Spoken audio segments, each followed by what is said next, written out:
Aleluia!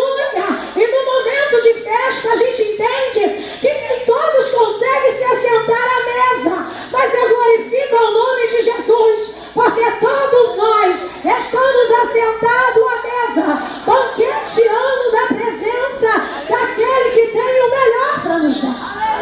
Vale um glória para Jesus? Aleluia! Nós fomos convidados a estar nessa festa. Glória ao nome do Senhor. Mas o que me chama a atenção no texto é que aproximava-se a Páscoa, uma outra festa, uma outra comemoração. E a palavra vai dizer que ainda há um processo para Jesus enfrentar, porque ele estava a caminho da crucificação.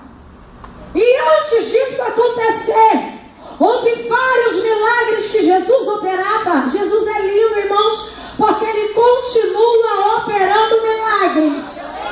Em dias de festa ou não, ele é o mesmo. Ele cura, ele liberta, ele transforma. E ele está aqui para nos abençoar, amém?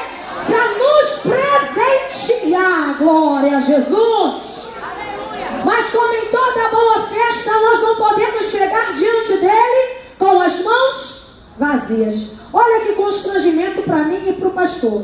Chegar numa festa, não nos avisaram nada, que era aniversário, nós chegamos aqui sem saco nenhum, Senhor. Você pelo menos trouxe